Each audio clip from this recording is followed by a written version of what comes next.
इथले चॅनलवाले आणि वर्तमानपत्रवाले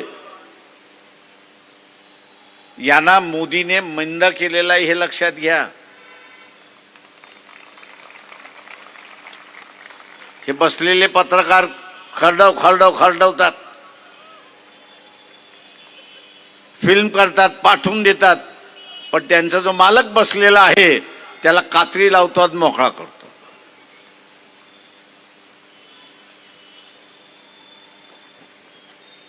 काका त्या मालकाला मोदीने सांगितले तू माझ्या विरोधात छाप तर खरं, तुला आतमध्ये टाकल्याशिवाय राहणार नाही। माझा भारतीय जनता पक्षवाले असतील, RSS वाले असतील, त्याला आव्हान आहे की मी हा जो आरोप केलेला आहे तो खोटा असेल तर उद्याच सभा घ्या आणि सांगा हा खोटा आहे म्हणून। तो ट्रम्प हेच म्हणतोय, अरे बाबा 44,000 कोटी तुम्ही कमवताय, हे त्या अंबानीच्या कंपनीला देण्यापेक्षा, रिलायन्सच्या कंपनीला देण्यापेक्षा ते असणारे सरकारच्या तिजोरीमध्ये गेले असते तर आज डिझेल जी 90 रुपये आहे तुम्हाला 40 रुपयाला मिळाली असती की नसती। अशा रीतीने मोदी टग्यासारखा वागायला लागलाय जगभर।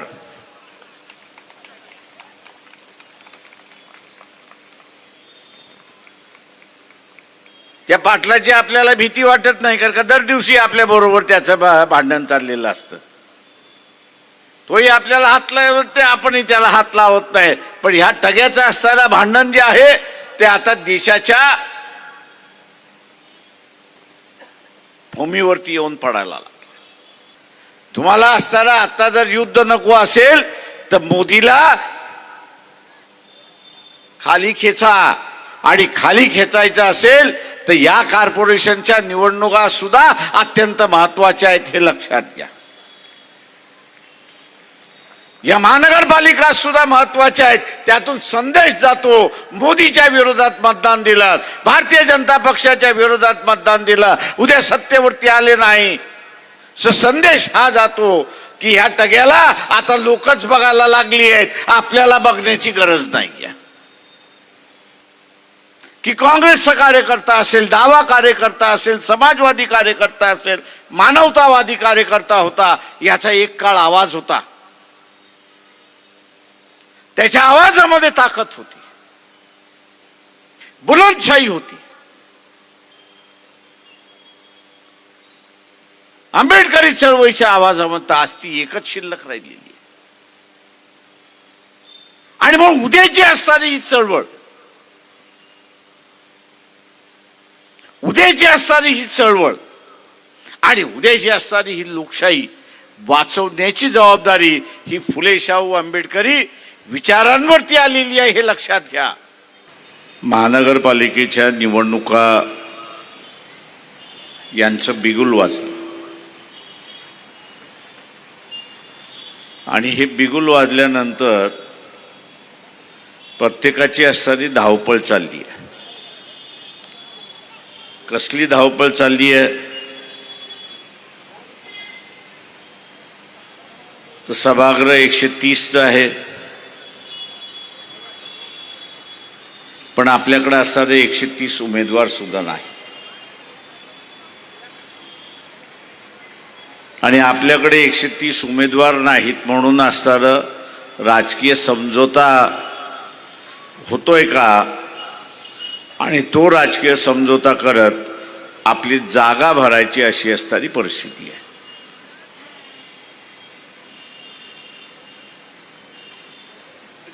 गेले अनेक वर्ष इतिहासात आणि अनेक इलेक्शन असं मी म्हणेन की समझोत्याचं राजकारण चाललं।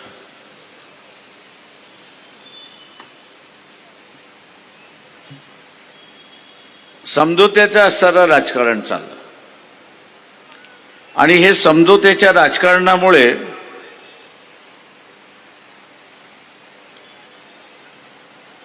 राजकीय पक्ष काही मतदारसंघामध्ये जिवंत आणि काही मतदारसंघामध्ये मेलेल्या अवस्थेमध्ये अशी असणारी परिस्थिती आहे। कुठल्या इलेक्शनमध्ये आपण असणारा युती करावी, कुठल्या इलेक्शनमध्ये आपण युती करू नये, याचंही भान राहिलं नाही. सत्ता आणि सत्ता याच्याशिवाय दुसरं काहीच आम्हाला दिसत नाही. आणि याचं आम्हाला कोणाला दिसत नसल्यामुळे पक्ष हा लयास गेला अशी असणारी परिस्थिती आहे. मित्रो,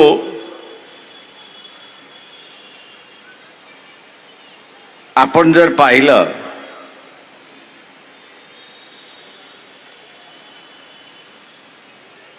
तर ही अवस्था एका दृष्टीने वाईट आहे असं मी त्या ठिकाणी मानतो.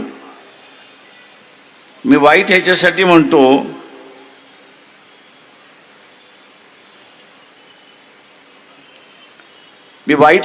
मानतोय की शेवटी राजकीय पक्ष हे लोकशाहीचं टिकण्याचे एक हत्यार आहे. उद्या ही लोकशाहीच राजकीय पक्षच टिकले नाही तर लोकशाही टिकेल पण एक पक्ष कुठला तरी जिवंत राहील. आणि आज आपल्याला तेच दिसतंय की भारतीय जनता पक्षाचं असणारं जे काही राजकारण आहे हे सगळं राजकारण राजकीय पक्ष संपवण्याचं राजकारण.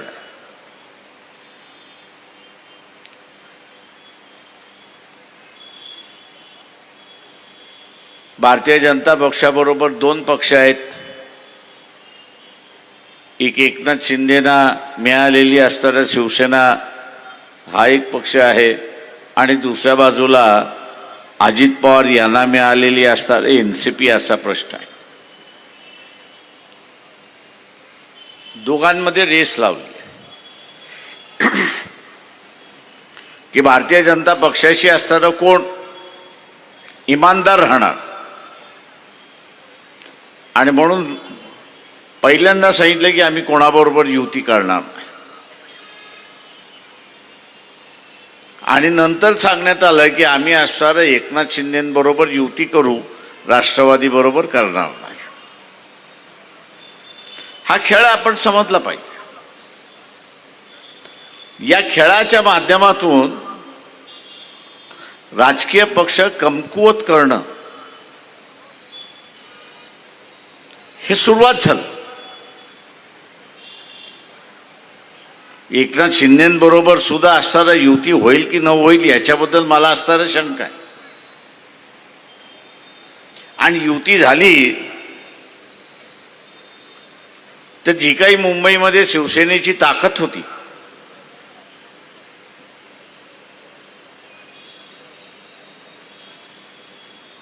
एक नगरसेवक निवडून आणण्याची जी ताकद होती त्या ताकदीला बघताना असणारा भारतीय जनता पक्ष एकनाथ शिंदेच्या शिवसेनेला 100 जागा तरी देणार का? 227 228 पैकी की त्यांना असणारा 30-40 जागा घ्या आणि गप्प बसा म्हणून सांगणार.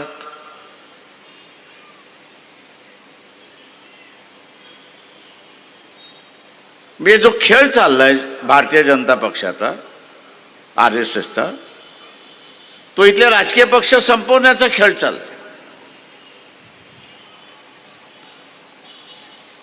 आणि राजकीय पक्ष संपले, शीन झाले की आपण एकमेव शिलेदार राहू अशी असणारी परिस्थिती आहे. या पार्श्वभूमीवरती कोल्हापूरमध्ये अध्यक्षाने जाहीर केलं, शहराच्या अध्यक्षाने जाहीर केलं की आम्ही एकूण 1 जागा या ठिकाणी लढवणार आहोत.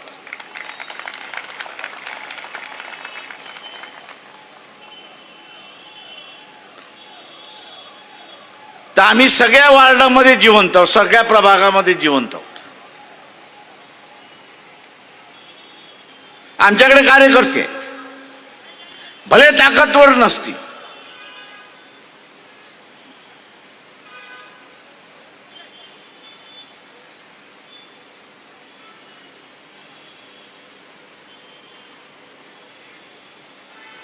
मध्यंतरी एक पिक्चर निघाला होता बबली बंटीचा.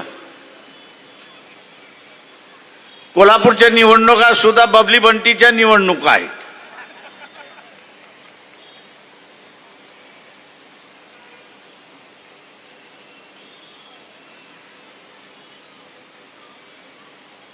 पण त्या निवडणुकांमध्ये आपण लक्षात घेतलं पाहिजे, इथे लोकशाहीची गरज कोणाला आहे तर वंचितांना गरज आहे.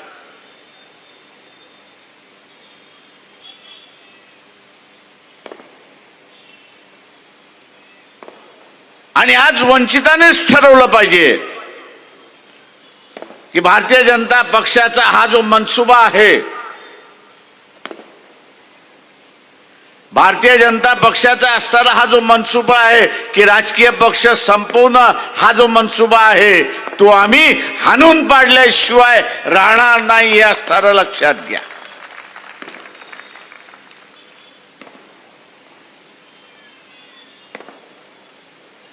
₹5,000 भारतीय जनता पक्ष एका मताला देण्याची तयारी आहे. ज्या घरामध्ये 5 मतं आहेत त्यांना किती मिळतील?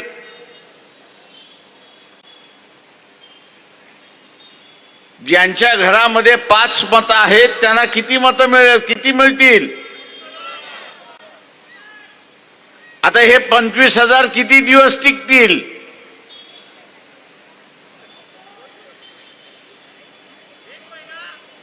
एक महिना. आणि 1 महिन्यानंतर ह्या लोकशाहीचं तुम्ही काय केलेलं असेल?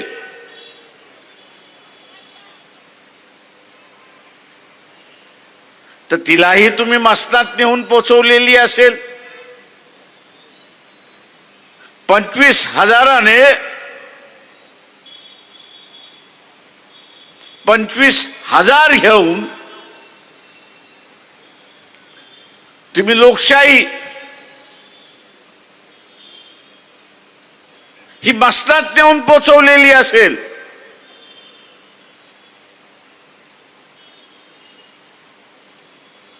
आणि मग जे दमन कार्य या ठिकाणी सुरुवात होईल,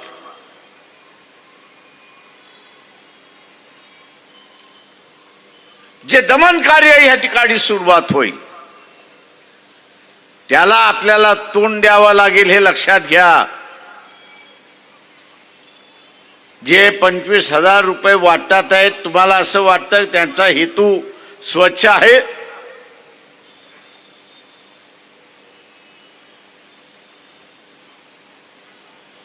तुम्हाला गुलाम करण्याचा आहे. तुम्ही आवाज उठवणार नाही अशा अवस्थेमध्ये घेऊन जायचं आहे.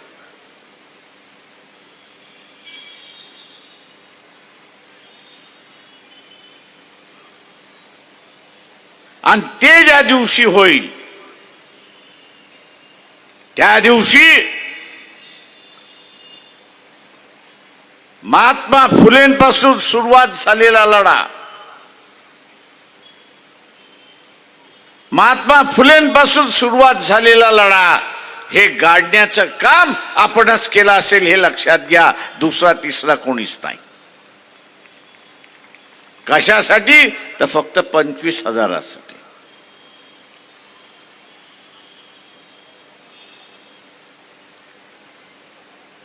कशासाठी? तर फक्त 25,000साठी. मित्रो,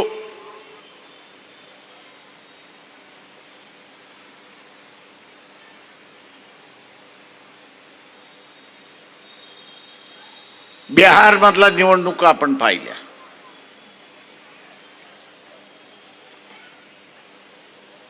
काय झालं? बिहार मधल्या निवडणुका आपण बघितल्या. काटेकी लढाई आहे म्हणून सांगण्यात आलं आणि इलेक्शन मध्ये आपल्याला असताना दिसलं की काट्याची तर सोडून द्या, पण लढाईच झाली नाही अशी असणारी परिस्थिती आहे.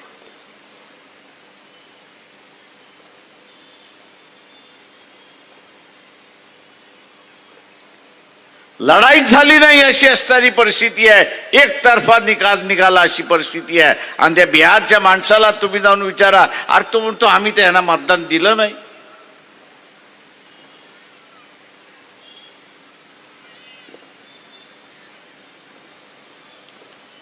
आज मित्रो, हेराफेरी होते, गफला होतोय, पण ह्या गफल्यावरती सुद्धा मात करता येते हे लक्षात घ्या.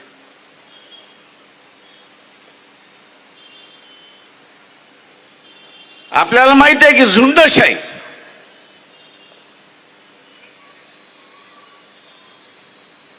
ही झुंड एकदा बाहेर पडली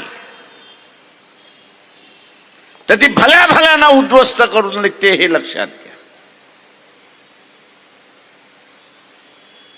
ही झुंडशाही जी आहे ती भल्या भल्याला उद्ध्वस्त करून टाकते. आपण सुद्धा असं एक लक्षात घेतलं पाहिजे की मताची झुंडशाही आपण उभी केली पाहिजे आणि या भारतीय जनता पक्षाला आपण उद्ध्वस्त केलं पाहिजे हे लक्षात घ्या.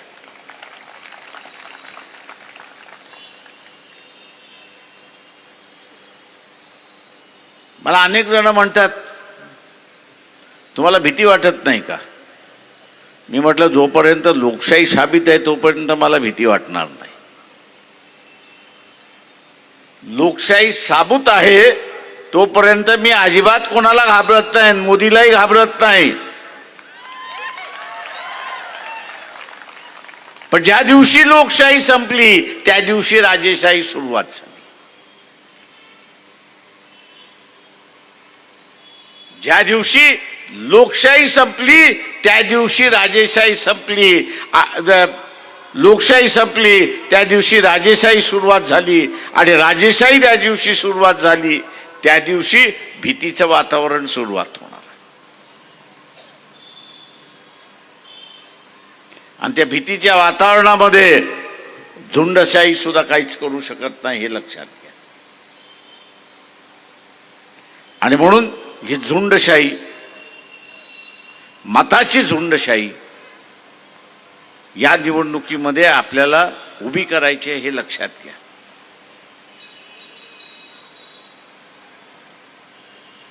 उभी करायची आहे, मतपेटीतून उभी करायची आहे आणि ती आपण कराल ही अपेक्षा मी त्या ठिकाणी बाळगतोय.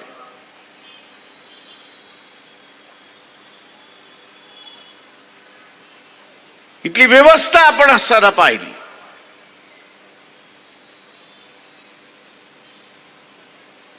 तर नरेंद्र मोदी चायनाला विकल्या गेलेला आहे अशीच परिस्थिती आपल्याला त्या ठिकाणी दिसते.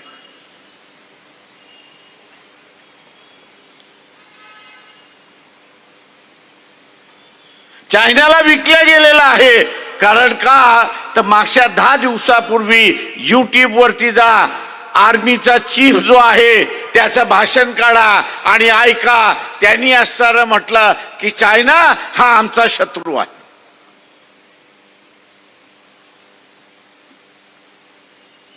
आणि त्याच्याशी आम्हाला युद्ध करण्याची पाळी येऊ शकते असं तो म्हणाला.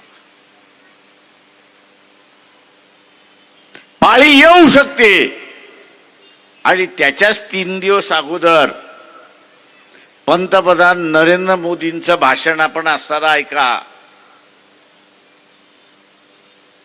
पंतप्रधान नरेंद्र मोदींचं भाषण ऐका आणि नरेंद्र मोदी असं म्हणतो की चायना आमचा सगळ्यात चांगला मित्र आहे.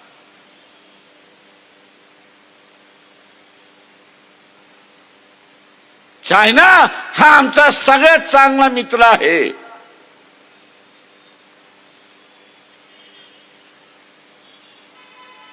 जे या देशाची ज्यांच्या हातामध्ये सुरक्षित आहे असा मिलिटरीतला चीफ म्हणतो की चायना आमचा असणारा दुश्मन आहे, ते आमच्याशी युद्ध करायला बसलंय. आणि दुसऱ्या बाजूला आपण बघत असाल की नरेंद्र मोदी असं म्हणतोय की चायना माझा असणारा मित्र आहे. या 70 वर्षाच्या कालावधीमध्ये, देशाच्या 70 वर्षाच्या स्वातंत्र्याच्या कालावधीमध्ये आपण सरकारची एक भाषा आणि मिलिटरीची दुसरी भाषा असं पण कधी ऐकलंय का? दुर्दैवाने कमजोर विरोधी पक्ष आपल्याकडे आहे.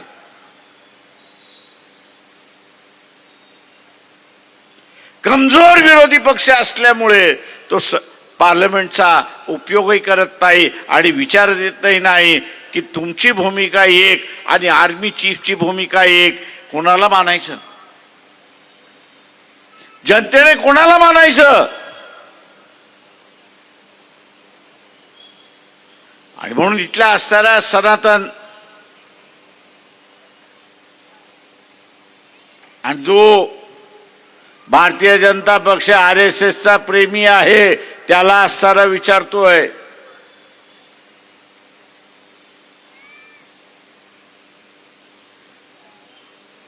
त्यांना आम्ही असणारा विचारतोय की सिंदूरचं युद्ध झालं, हा माणूस दर तिसऱ्या दिवसाला मोदी कुठल्या नाही कुठल्या तरी देशाला भेट द्यायला जातोय.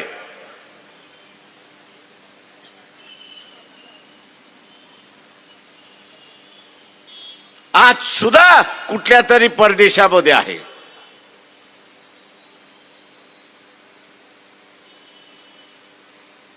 मी त्या जनतेला आवाहन करतोय की भारतीय जनता पक्षाच्या वतीने आपल्या वस्तीमध्ये जो प्रचाराला येईल, संघाचा जो प्रचाराला येईल, त्याला सारा एक विचारा की सिंदूरच्या वेळेस तुमच्या बरोबर कोण उपस्थित होता? सिंदूरच्या युद्धाच्या वेळेस तुमच्या बरोबर एक देश मित्र म्हणून का उभा राहिला नाही? मित्र म्हणून एक देश सुद्धा का उभा राहिला नाही? याचं उत्तर सांगा.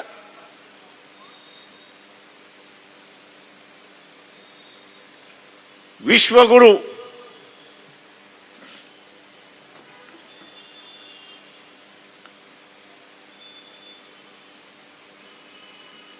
आम्ही विश्वगुरु आहोत. अरे बाबा, विश्वगुरु एक सांग, या सिंदूरच्या युद्धामध्ये तुझ्या बरोबर एक शिष्य सुद्धा का उभा राहिला नाही?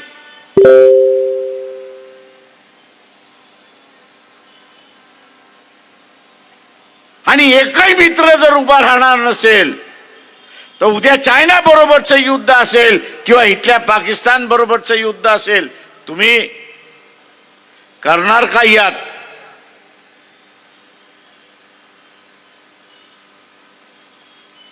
आज आपल्याला दिसते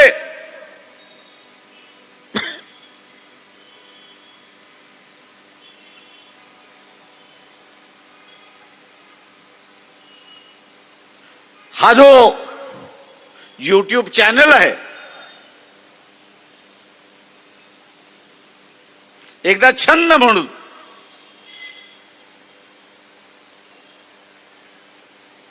जेवढे भविष्यवाणी सांगणारे ऍस्ट्रॉलॉजर्स आहेत,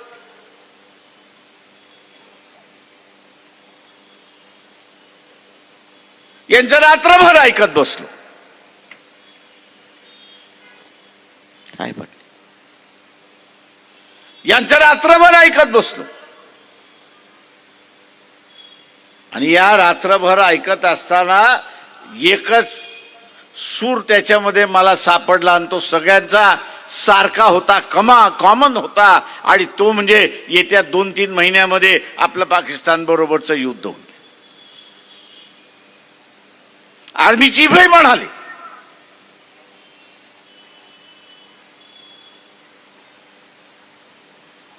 आणि आज पाकिस्तानला असणारं हत्यारं कोण कोण पुरवतंय? तर इंग्लंड पुरवते, फ्रान्स पुरवतोय, अमेरिका देते, आखाती देशामधले मुस्लिम राष्ट्र आहेत ते देतात आहेत, चायना तर तिथे देतेच आहे. रशियाने सांगितलं की जे आम्ही पाकिस्तानला पाहिजे ते आम्ही अस्त्र देऊ.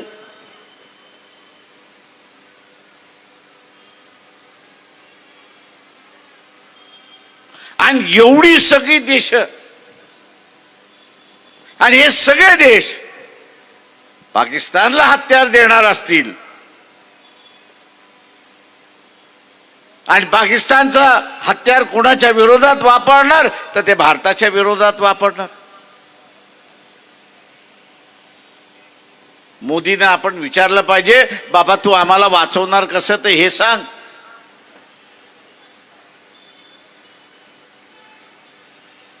या देशाला वाचवणार कसं तेवढं सांग. किंवा हे देश विरोधात का गेले, हे विरोधात जाण्याचं कारण काय होतं तर त्याचं एकच कारण ते म्हणजे अहमपणा.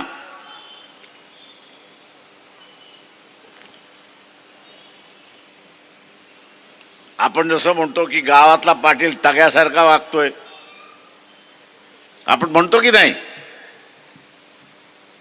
तशा रीतीने मोदी टग्यासारखा वागायला लागलाय जगभर.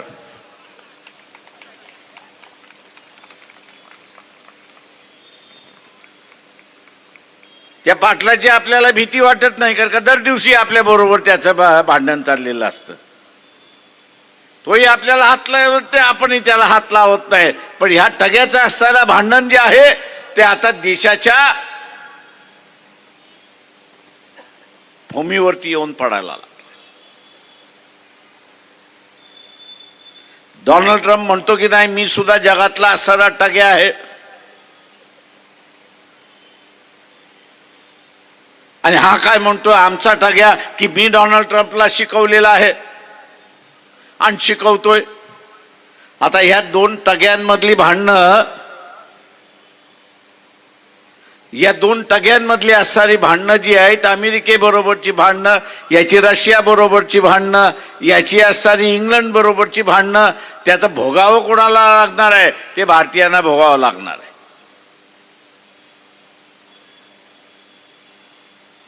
ते भारतीयांना भोगावं लागणार आहे.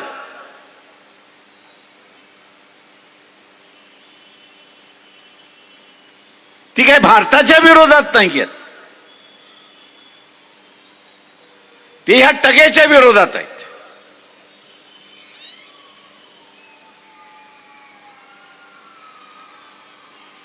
हे टग्याच्या विरोधातला असणारं भांडण आहे.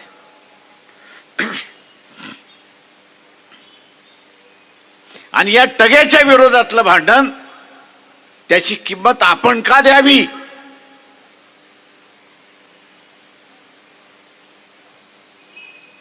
याची किंमत आपण का द्यावी, हा प्रश्न सगळ्यांनीच आपल्याला असताना विचारला पाहिजे, हे लक्षात घ्या.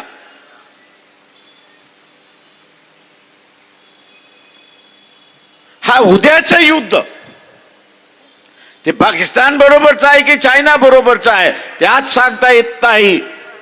टाळायचं असेल तर ते तुमच्या हातामध्ये आहे, हे लक्षात घ्या.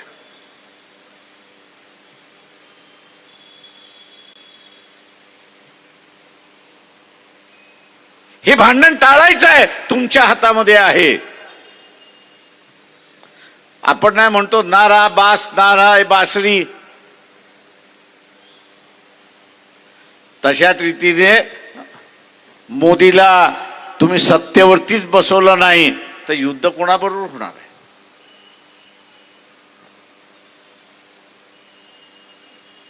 जनतेला हे युद्ध पाहिजे असेल तर मोदीला बसवा, असं मी सरळ म्हणणार आहे. तुम्हाला युद्ध पाहिजे का? ज्यांना ज्यांना युद्ध पाहिजे त्यांनी हात वरती करा.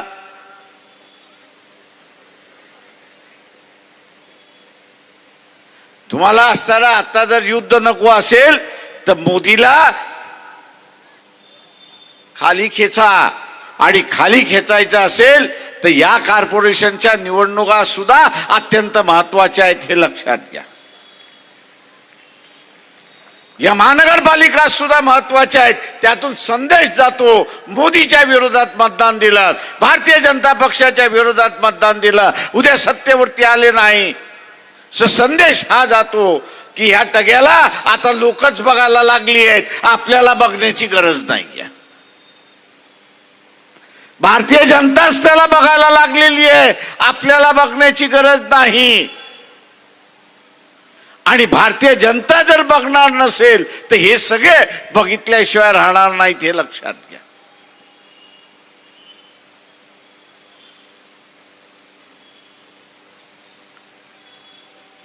आणि म्हणून मला मान्य आहे की कॉर्पोरेशनचा प्रश्न म्हणजे रस्त्याचा प्रश्न, कॉर्पोरेशनचा प्रश्न म्हणजे असणाऱ्या साफसफाईचा प्रश्न, कॉर्पोरेशनचा प्रश्न म्हणजे पाण्याचा प्रश्न, कॉर्पोरेशनचा प्रश्न म्हणजे नळांचा प्रश्न, गटारांचा प्रश्न, झोपडपट्ट्यांमधला प्रश्न. याच्यावरती तर आपण लढत आलेलोच आहोत. याच्यावरती आपण लढत आलेलोच आहोत. पण आता जे मांडर आवतंय डोक्यावरती ते युद्धाचं सावट आपल्या समोर आहे, हे लक्षात घ्या.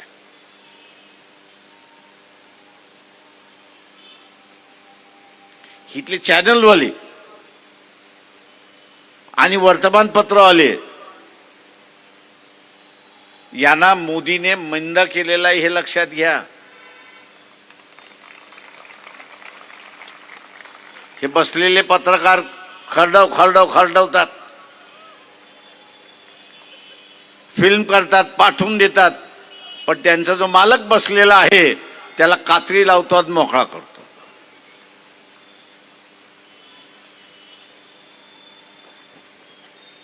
काका त्या मालकाला मोदीने सांगितले तू माझ्या विरोधात छाप तर खरं, तुला आतमध्ये टाकल्याशिवाय राहणार नाही.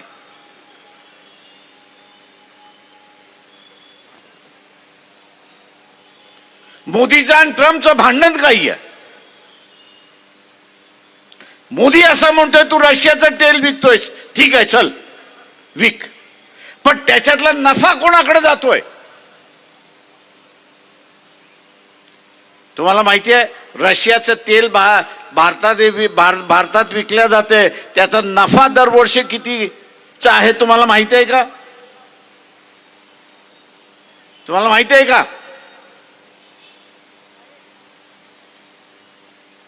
दरवर्षी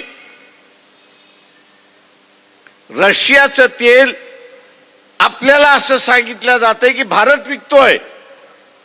चूक आहे. ते भारताला तेल मिळतंय हे बरोबर आहे, पण विकणारा रिलायन्स आहे हे लक्षात घ्या. रिलायन्स कंपनी आहे हे लक्षात घ्या. आणि दरवर्षी या कंपनीला नफा किती होतो?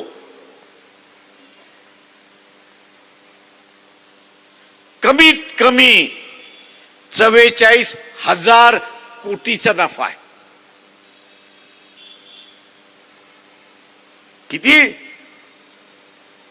कितीचा नफा आहे? 44,000 कोटीचा नफा आहे. जे कच्चं तेल आपण आणतो, आयात करतो, ते आयातापोटी आपण असणारा परदेशी चलन किती खर्च करतो?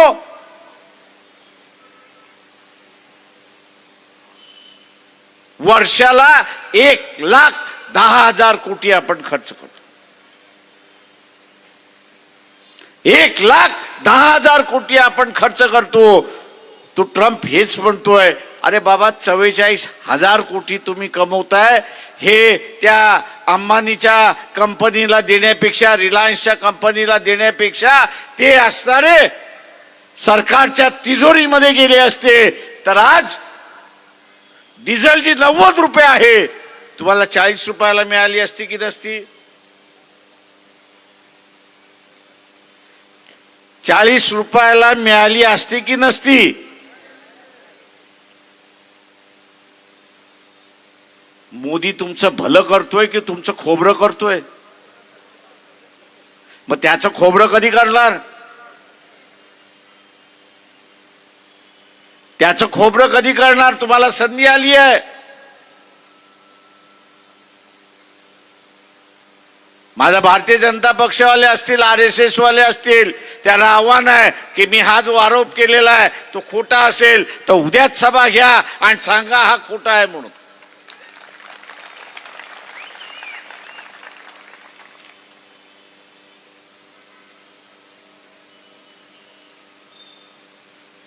मोदी खऱ्या अर्थाने हिटलर झाला हे लक्षात घ्या. मी असं बोललो की RSS वाल्यांना फार झोंबतं. अरे अर्धे चड्डीवाले एवढंच मला सांगा, गेल्या 2.5 वर्षामध्ये नरेंद्र मोदीने एकदा तरी मोहन भागवताची भेट घेतली आहे का? की मोहन भागवतच त्याला भेटायला चालले अशी परिस्थिती. आणि म्हणून मित्रो, ही जी लूट चाललेली आहे, जगातल्या देशाचे जे नेते आहेत ते असं म्हणतात की भारत आता वरती येतोय, लोकांची परिस्थिती बदलते. ही लोकांची परिस्थिती बदलत असताना लोकांना श्रीमंत करण्याच्या ऐवजी तुम्ही असताना काही घराणेशाहीना श्रीमंत का करताय?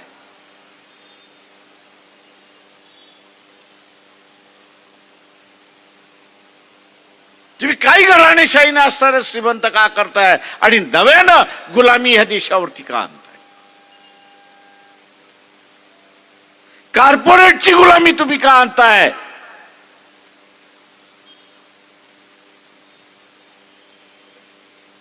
आणि म्हणून मित्रो, उद्याची ही निवडणूक वेगवेगळ्या मार्गाने महत्वाची आहे असं मी त्या ठिकाणी मानतोय. ही देशाची चाललेली लूट, सामान्य जनतेची चाललेली लूट,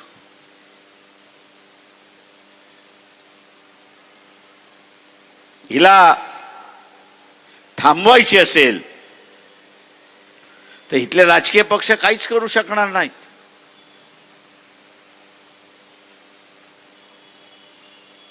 इथले राजकीय पक्ष काहीच करू शकणार नाहीत. याचं कारण आहे, मोदी त्यांना म्हणतो तुम्हाला मिळालेलं स्वातंत्र्य अबाधित ठेवायचं आहे की नाही एवढं सांगा.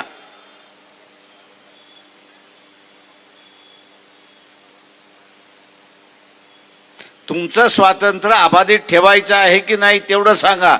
स्वातंत्र्य ठेवायचं असेल तर माझ्या सरकारवरती टीका करायची नाही, माझ्या सरकारचं भिंग बाहेर काढायचं नाही.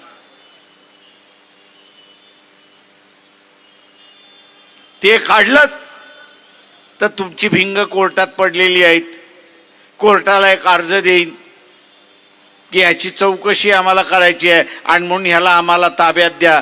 तुम्ही ताब्यात आलात तर तिहार जेलचे दरवाजे मोकळेच आहेत. ते तिहार जेल की स्वातंत्र्य?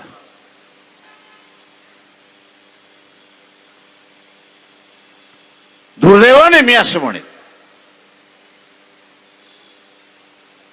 की काँग्रेसचा कार्यकर्ता असेल, डावा कार्यकर्ता असेल, समाजवादी कार्यकर्ता असेल, मानवतावादी कार्यकर्ता होता, याचा एक काळ आवाज होता. त्याच्या आवाजामध्ये ताकद होती, बुलंदशाही होती. आंबेडकरी चळवळीच्या आवाजामध्ये आज ती एकच शिल्लक राहिलेली आहे. आणि मग उद्याची असणारी ही चळवळ, उद्याची असणारी ही चळवळ आणि उद्याची असणारी ही लोकशाही वाचवण्याची जबाबदारी ही फुले शाहू आंबेडकरी विचारांवरती आलेली आहे, हे लक्षात घ्या. ही फुले शाहू आंबेडकरी विचारांवरती आलेली आहे आणि ही ऐतिहासिक जबाबदारी आपल्या सगळ्यांना पार पाडायची आहे. ती या निवडणुकीमध्ये आपण पार पाडाल. सभेला जशी गर्दी आहे, सभांना जशी गर्दी आहे, त्याच प्रमाणात मतांची सुद्धा गर्दी त्या पेटीमध्ये होईल ही अपेक्षा मी बाळगतो आणि आपली सगळ्यांची रजा घेतो. जय भीम, जय भारत. अशाच नवनवीन अपडेट्ससाठी डिजिटल कोल्हापूर चॅनेलला सबस्क्राईब करायला विसरू नका. आमच्या फेसबुक इन्स्टालाही नक्की फॉलो करा.